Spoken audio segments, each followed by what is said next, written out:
어머니라고 하는 이름, 위대한 이름을 가진 모든 엄마들을 축복합니다. 특히 어머니 기도에 나와서 내 자녀들의 이름을 주님 손바닥에 새기면서 주님의 그 눈물병에 엄마의 눈물을 담아 하나님으로 기억하시게 하는 우리 어머니들을 축복하고 싶습니다. 저희 어렸을 때 학교에서 그런 앙케이트 조사가 있었던 것 같아요. 가장 존경하는, 역사에서 가장 위대한 존경하는 사람의 이름을 적어라, 그런 거 있었지요. 어떤 친구는 세종대왕, 어떤 친구는 이순신, 여자들은 퀴리 부인, 잘 모르는. 저는 언제나 그 앙케이트에 저희 엄마의 이름을 썼던 기억이 있습니다. 제게 저희 엄마는 세상 어느 누구보다도 위대했던 위인님이 틀림없었어요. 공부를 많이 하신 것도 아니고 돈이 많았던 것도 아니고 초등학교도 못 나왔던 분이었습니다. 제가 고등학교 졸업하기 전 공고에서 실습을 나갔어요. 그때 첫 월급을 5만 원 받았습니다. 그 5만 원으로 하고 싶었던 게 있었어요. 저희 어머니께 빨간 고무장갑을 사드리고 싶었습니다. 그리고 또 하나, 저희 어머님 손톱에 빨간 매니큐어를 한번 발라드리고 싶었어요. 왜냐고 하면 저희 어머님 손톱에 빨간 매니큐어가 칠해진 걸 본 적이 없었습니다. 또 하나, 그 차가운 물에 빨래를 하시는데도 늘 그때 그 흔했던 빨간 고무장갑 하나 없이 그저 맨손으로 가족들의 빨래를 해나가는 그 모습이 늘 마음에 아픔으로 남아 있었던 것 같아요. 그래서 첫 봉급 5만 원을 받고 그것으로 빨간 고무장갑 매니큐어 하나 사들고 집으로 쫓아갈 때 그 발걸음이 왜 그렇게 신이 났는지 말이죠. 우리 역사에 같은 상처를 가진 두 왕이 있었습니다. 연산과 이산입니다. 이산, 영화도 나왔고 드라마도 나왔고 조선시대 500년 역사의 가장 위대한 성왕으로 기록됐던 분이죠. 얼마 전 한국사 일타 강사 설민석 쌤이 이런 질문을 던지더라고요. 만약에 당신이 타임머신을 타고 그 시대로 돌아간다면 이산이라고 하는 정조가 왕이 되는 것에 찬성할 것이냐 아니면 반대할 것인가? 많은 생각을 하게 했습니다. 여러분, 조선시대 500년 역사의 가장 악명 높은 폭군하면 누구의 이름이 떠오를까요? 연산군이죠. 반대로 가장 위대한 업적을, 또 가장 위대한 성군이 누군가, 가장 덕스러운 왕이 누군가라고 물으면 떠오르는 사람은 세종대왕보다 정조를 많이 떠올리게 됩니다. 폭군 연산군과 성군 정조의 공통점이 있습니다. 연산군은 엄마가 사약을 먹고 죽어요. 정조는 아버지가 뒤주에 갇혀서 죽지요. 같은 아픔, 같은 상처를 가지고 두 사람이 왕의 자리에 앉았는데 상처를 극복하지 못했던 연산군은 폭군이 되고 이산이라고 하는 정조는 역사에 남는 성군이 됩니다. 무엇이 이들의 운명을 바꾸었을까요? 제가 역사 비평가는 아니지만 기도하는 시선으로 이 두 사람을 보게 됐고 그것을 우리 어머니 기도에 나누고 싶었습니다. 연산군에 대해서 조금 더 우리가 알아보면 좋겠습니다. 조선을 건국했던 사람이 누굽니까? 태조, 이 정도는 아시죠? 이성계, 유아도 회군하고 정종, 태종, 이방원이죠. 세종, 그 세종대왕의 손자가 성종입니다. 조선이라고 하는 이 성종이 중요한 이유가 있습니다. 조선의 모든 국가 체제를 완성했다고 성종 이렇게 부릅니다. 보통 왕의 이름 뒤에 왕의 이름은 본명이 있고 뭐 태종, 태세, 문단세 이런 이름은 후대에 사람들이 붙여줘요. 어떤 왕에게는 조를 붙이고 어떤 왕에게는 종을 붙입니다. 태조, 뭐 태종, 어떤 사람은 군을 붙이죠. 연산군 뭐 이렇게. 왜 다른가 하면 위대한 공을 남긴 왕은 조를 붙입니다. 그런데 아주 덕을 끼친 왕은 종을 붙여요. 이것도 저것도 아닌 왕은 군을 붙입니다. 성종, 모든 걸 이루었다 해서 성종입니다. 우리가 잘 아는 경국대전, 너무 오래됐죠. 역사 공부한 지. 조선의 모든 법전을 완성한 경국대전, 그 경국대전을 완성한 왕이 성종이죠. 그런데 성종은 엄청난 업적을 남긴 왕은 분명한데 사실 좋은 아빠도 아니었고 좋은 남편도 아니었습니다. 성종에게 왕비 공해왕후가 있었는데 16살의 어린 나이에 병으로 세상을 떠납니다. 왕비가 죽으면 보통은 대왕 대비 그 왕의 어머니나 할머니가 왕후 될 사람을 며느리들을 뽑지요. 당시 인수대비라고 하는 성종의 엄마가 후궁으로 있던 윤씨를 왕비로 간택을 합니다. 보통 후궁은 왕비가 될 수 없습니다. 새로운 사람을 왕비로 뽑는데 특별히 그때 후궁 중에 윤씨를 왕비로 뽑아요. 그때 윤씨는 임신 중이었습니다. 그런데 그가 왕비가 되는 순간부터 본색이 드러납니다. 시기가 많고 질투가 많고 요즘의 개념과는 달리 당시의 왕이 후궁을 찾는 이런 왕의 또 하나의 업무였어요. 그래서 후궁 가운데 어느 누군가가 왕의 은총을 하룻밤 입고 나면 신분이 달라지잖아요. 갑자기. 그런데 윤씨는 그걸 받아들이지 못했습니다. 왕의 면전에서 밥상을 엎고 후궁들을 죽인다고 독을 품고 다니고 무당이 써준 저주의 부적을 붙이고 다니고 죽은 사람의 뼈를 후궁의 침소에 막 던져 넣기도 하고 결정적으로 그 질투가 폭발하면서 왕의 용안에 얼굴에 손톱 자국을 남기는 무례를 범하게 되면서 윤씨는 폐비가 되고 사약이 내려지지요. 사약을 받기 바로 직전에 낳은 아들이 있는데 그 아들이 이융이라고 하는 연산군이었습니다. 이쯤에서 연산의 태교를 한번 생각해 보면 좋겠어요. 이 윤씨가 아들 연산군을 이융이라는 아들을 태중에 임신했을 때 그 질투가, 시기가, 미움과 분노가 고스란히 그 마음에 이 독을 엄마 태중에 있던 연산군이 다 받고 있었던 거죠.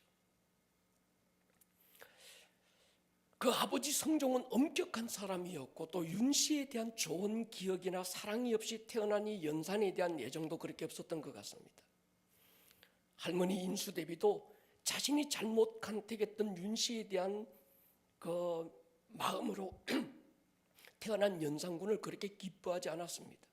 무슨 말인가 하면 이 연산은 어린 시절부터 왕이 될 때까지 가족들 주변 누구에게도 사랑과 애정과 따뜻한 관심을 받지 못하고 자라게 됩니다.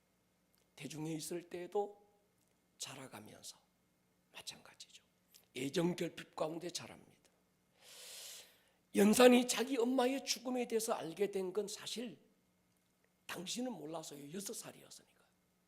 나중에 왕이 되고 난 다음 요즘 말로 하면 대통령 인수위원들로부터 전해 듣게 됩니다. 그런데 그 속에 분노가 일어나지만 그걸 당장에 뒤집어 엎지는 않습니다. 마음에 담아두고 키우기 시작해요. 언젠가 이 카드를 써먹을 때가 있을 거라고 만지작거리고 있었던 거예요.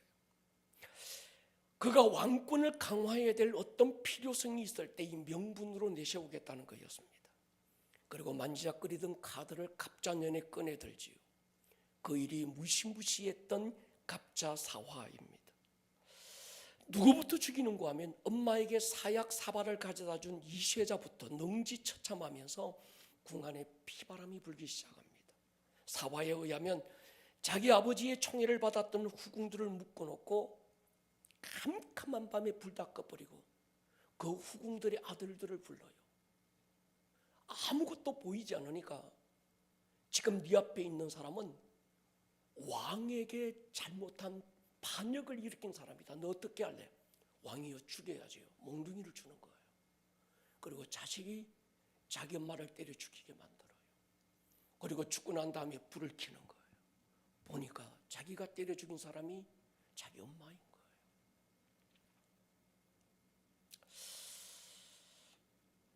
그리고 그 시신들을 젓갈로 담아서 산에 뿌립니다.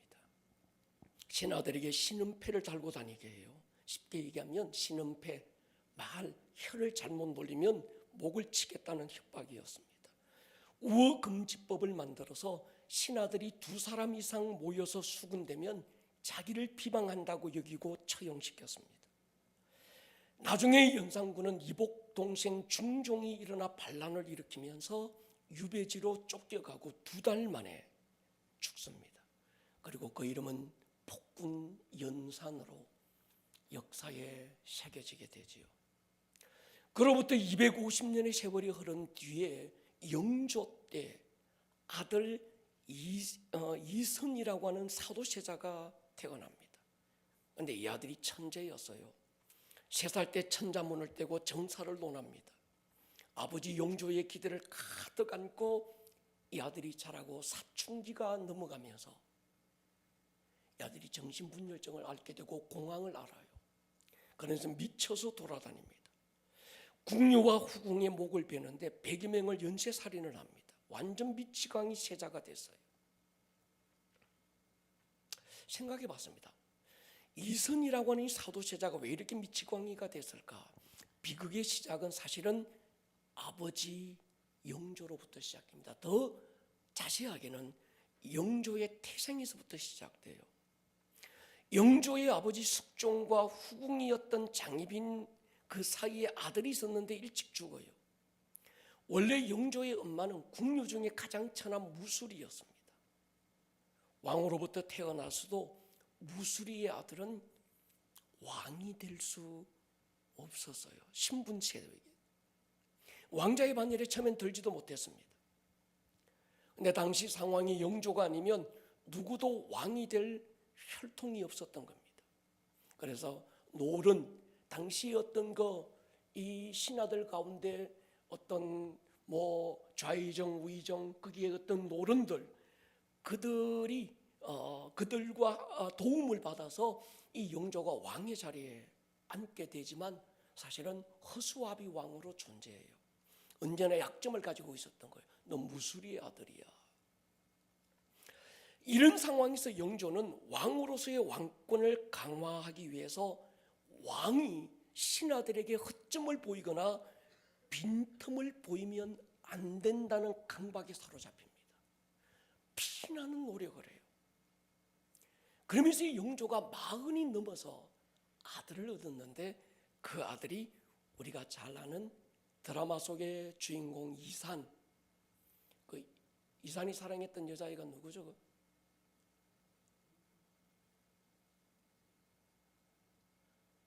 드라마 안 보셨어요?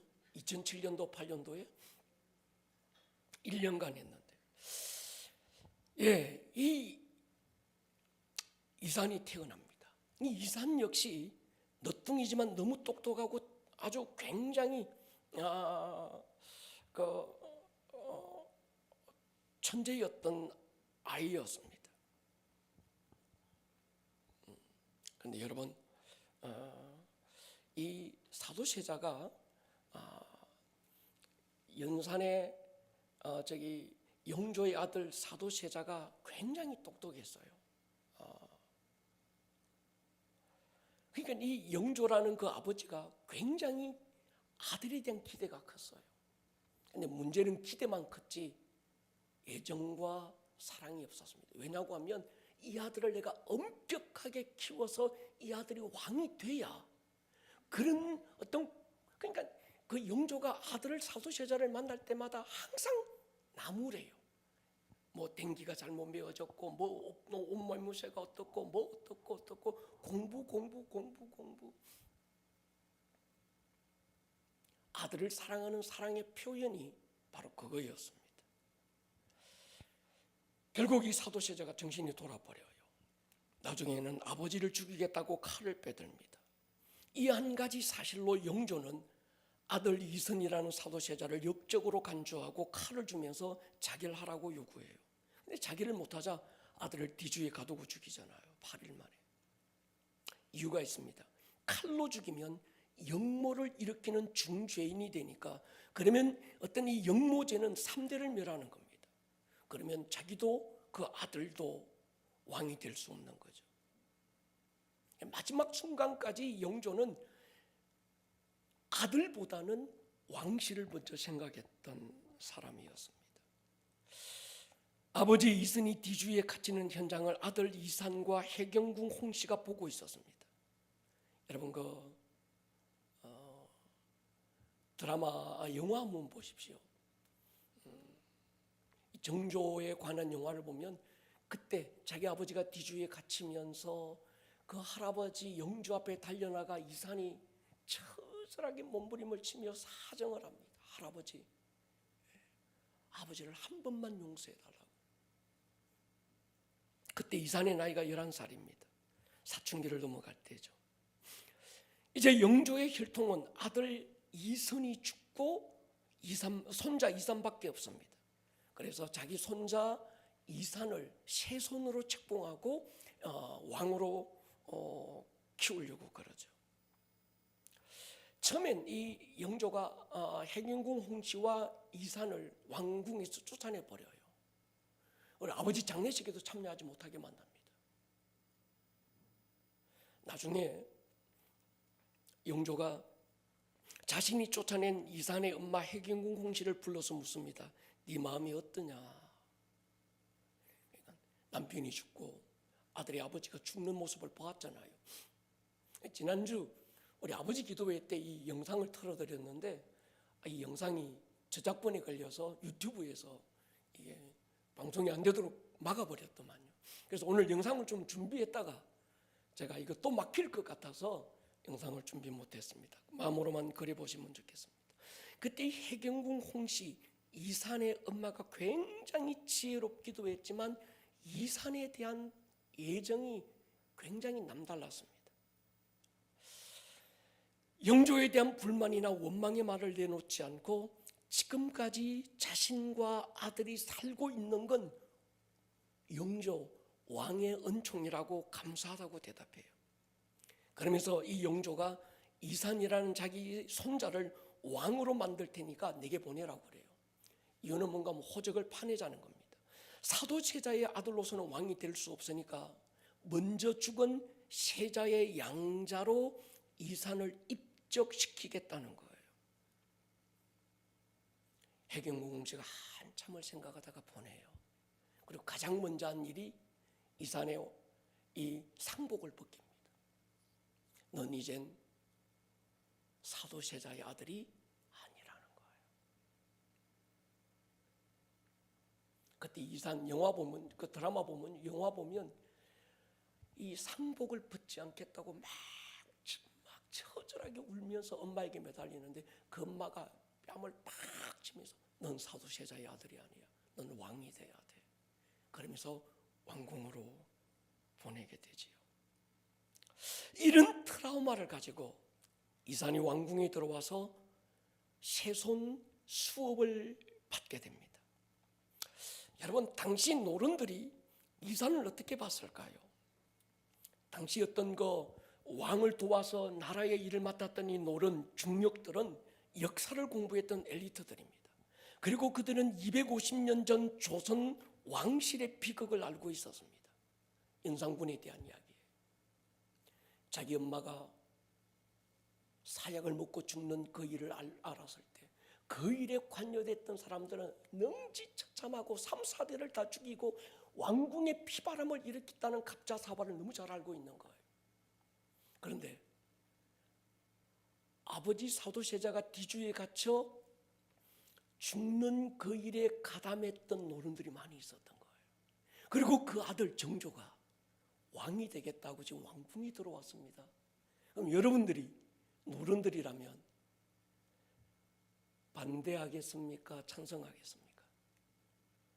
반대하죠. 제가 왕이 되면 그 칼부림이 자기들에게 돌아온다는 걸 알고 있었던 거예요. 결과적으로 보면 성종, 정조 이사는 위대한 성군이 되었습니다. 제가 생각해 본 게 이겁니다. 무엇이 연산을 잔악한 폭군으로 만들고 무엇이 이산을 위대한 성군이 되게 했을까? 이거예요. 역사학자들은 이산이 역사에 대해서 밝았기 때문이라고 얘기합니다. 아마도 정조는 250년 전 조선 역사의 연산군에 대한 이야기를 많이 듣고 공부했을 겁니다. 왜냐하면 정조는 역사를 좋아했대요. 복수하면 이렇게 결말이 되는구나. 자기는 절대로 오늘의 이 자기 상처를 복수로 흐르지 않도록 결단했을 것이다. 아마 역사학자들은 그렇게 얘기합니다. 근데 제 개인적인 생각입니다. 저는 다른 눈으로 보기 시작했어요. 엄마의 차이였습니다. 정조는 아버지가 비참하게 자신이 보는 눈앞에서 할아버지 용조에게 죽음당하지만 그에게는 자신에게 전부를 쏟았던 해경궁 홍씨 엄마가 있었어요. 오직 정조 하나를 위해서 모전까지 버리고 아들 이산을 할아버지 영조에게 떠나보냈던 그 마지막 때 자기를 떠나보낼 때 처절하게 속으로 울고 있던 그 엄마의 눈물에서 자신을 향한 사랑을 본 거예요. 그런데 안타깝게도 연산군에게는 엄마가 없었습니다. 이것이 연산군을 폭군으로 만든 핵심이지 않았을까 그런 생각을 해봤습니다. 나중에 연산이 기생에게 빠져요. 그 기생이 누군지 아세요? 장녹수라는 유명한, 장녹수는 사실 기생이기도 했고 왕궁에 들어오기 전에 이미 결혼해서 아들까지 낳았습니다. 그랬더니 장녹수가 연산군의 사랑을 받은 이유가 있습니다. 이쁘기도 했지만 더 중요한 건 장녹수는요 아이를 낳아본 거예요.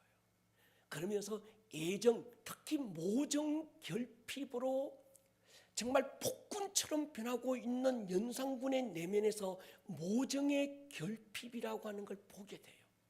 그러면서 장녹수가 하는 일이 뭔가 하면 마치 누구도 연산군 앞에 오면 벌벌벌 기고 막 눈도 못 뜨고 고개도 못 들었는데 장녹수는요 연산군을 애기 다루듯 다뤄요.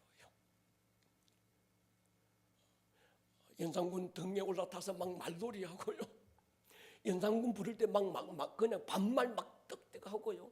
그러니까 아들을 대하듯이 대한 거예요. 그랬던 장녹수가 연산군은 좋아지기 시작한 겁니다. 사실 장녹수는 연산군보다 나이가 훨씬 많았던 연상이기도 했습니다. 채워지지 않는 그 모정이 연산을 폭군으로 만들지 않았을까요? 같은 상처를 가지고 있었던 정조를 성군으로 만든 건 그 엄마였습니다. 조선의 가장 위대한 성왕은 세종이 아니라 정조라고 역사학자들은 말합니다. 옛날에 격쟁이라는 제도가 있었답니다. 정조 제위 기간에 격쟁이 3,000번 있었대요. 격쟁이 뭐냐고 하면 왕이 마차를 타고 왕의 행렬이 지나가면 억울한 사연을 가지고 있었던, 사정을 가지고 있던 백성 중에 누군가가 왕의 행차를 가로막고 왕에게 자기의 이런 그 어떤 억울함을 막 그 소리치는 겁니다. 그러면 왕이 그걸 들어주는 거예요. 그 격쟁이라는 제도입니다. 그런데 세종대왕 때도 그 격쟁을 없애버렸습니다. 정조 이전의 모든 왕들이 그 격쟁을 없애버린 이유가 길을 못 가는 거예요. 한 걸음 걷고 나면 또 막아서서 고함 지르고 이게 안 되니까 왕의 일을 못 보니까 그걸 없애버렸는데 정조만 그걸 살립니다. 그리고 3,000번의 격쟁을 이루어줘요. 그러면서 정조가 위대한 성왕으로 남습니다. 정조의 백성을 향한 사랑은 남달랐다고 사가들은 말합니다. 왜 그랬을까? 어디서 나왔을까? 여러분, 사랑은요, 받은 것에서 나와요. 상처를 받은 사람은 상처를 줍니다. 사랑을 받은 사람은 사랑을 줍니다. 연산은 사랑을 받아본 적이 없이 왕이 되지만 정조는 아버지 사도 세자도 정말 이뻐했던 아들이기도 했지만 엄마 해경궁 홍씨의 넘치는 사랑을 11살 때까지 받았던 왕입니다. 엄마의 사랑을 받았던 아들은 성군이 되요. 엄마의 사랑을 받지 못하고 자란 연산은 폭군으로 남는 거예요. 여러분이 연산의 엄마도 될 수 있지만 어쩌면 이산의 엄마도 될 수 있지 않을까요? 제가 보니까 그렇더라고요. 다는 아닌데 아버지가 좀 부족해도 엄마의 남다른 헌신과 사랑을 받은 사람은요, 잘못되지 않더라고요.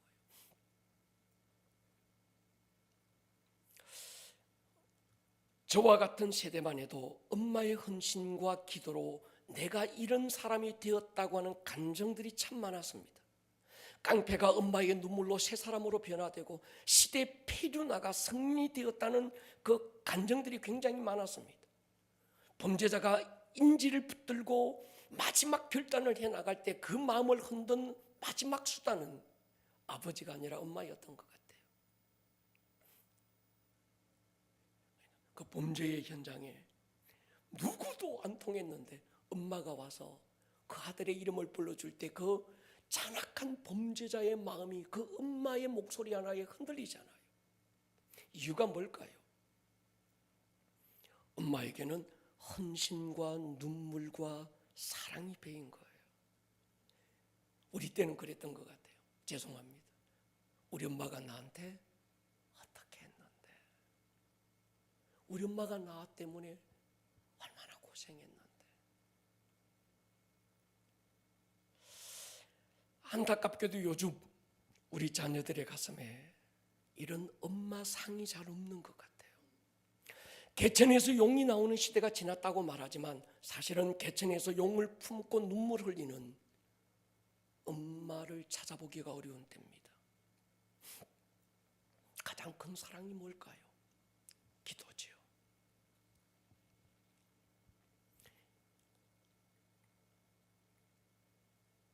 아버지한테 받은 사랑은, 받은 상처가 많았던 것 같아요. 저도 그렇고. 그런데 그 상처를 녹이는 건 엄마의 헌신과 사랑이었던 것 같아요. 저희 어머니는 그렇습니다. 제게는 지울 수 없는 아버지의 상처가 있었는데 사실은 그래도 내가 견디고 이기고 나올 수 있었던 건 우리 엄마의 기도였었습니다. 우리 엄마의 사랑과 헌신이었던 거예요. 전에 제 고향교회 윤 목사님 오셔서 그런 말씀을 하셨습니다. 이 목사 예배당 맨 뒷자리에 이 목사 엄마가 무릎 꿇고 앉아서 새벽마다 눈물 흘리며 기도했던 그 자리를 내가 잊을 수 없어.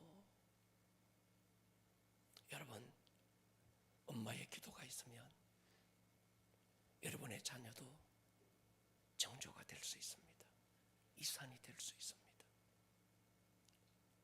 오늘 어머니 기도회에서 우리 어머니들의 기도가 다시 우리 자녀들을 어떻게 일으키는지 역사를 통해서 한번 조명해 봤습니다. 기도하겠습니다. 살아계신 주님, 하나님을 대신하여 우리에게 엄마를 주셨습니다. 하나님의 자애로움, 따뜻함, 그 사랑, 그 헌신, 십자가의 그 헌신을 보여주라고 엄마라는 이름을 주셨는데, 오늘 우리 엄마들이 그런 어머니들이 되게 하여 주십시오. 예수님 이름으로 기도합니다.